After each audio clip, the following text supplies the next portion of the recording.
Giraffes can't dance.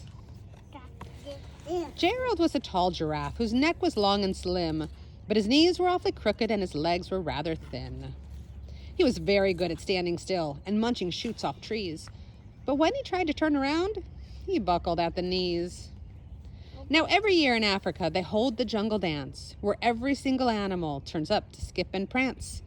And this year, when the day arrived, poor Gerald felt so sad, because when it came to dancing, he was really very bad. The warthog started waltzing, the rhinos rock and rolled, the lions danced a tango that was elegant and bold. The chimps all did a cha-cha-cha with a very Latin feel, and 8 baboons then teamed up for a splendid Scottish reel. Gerald swallowed bravely as he walked toward the floor, but the lions saw him coming, and they soon began to roar. "Hey, look at clumsy Gerald!" The animals all sneered. "Giraffes can't dance, you silly fool! Oh, Gerald, you are so weird." Gerald, I know, it's not nice. Gerald simply froze up. He was rooted to the spot. "They're right," he thought. "I'm useless.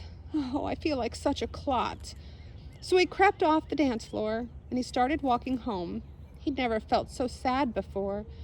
So sad and all alone. Then he found a little clearing and he looked up at the sky. "Oh, the moon can be so beautiful," he whispered with a sigh. "Excuse me," coughed a cricket, who'd seen Gerald earlier on, "but sometimes when you're different, you just need a different song. Listen to the swaying grass and listen to the trees. To me, the sweetest music is those branches in the breeze. So imagine that the lovely moon is playing just for you. Everything makes music if you really want it to." With that, the cricket smiled and picked up his violin. Then Gerald felt his body do the most amazing thing.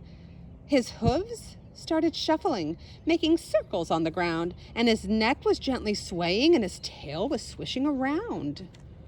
He threw his legs out sideways and he swung them everywhere, and then he did a backward somersault and he leapt up in the air. Bless you, honey. Gerald felt so wonderful. His mouth was open wide. "I am dancing. Yes, I'm dancing. I am dancing," Gerald cried. Then one by one, each animal who'd been there at the dance arrived while Gerald boogied and watched him quite entranced. They shouted, "It's a miracle! We must be in a dream. Gerald's the best dancer that we've ever seen.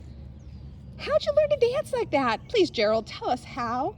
But Gerald simply twirled around and finished with a bow. Then he raised his head and looked up at the moon and stars above. "We all can dance," he said, "when we find music that we love." The end.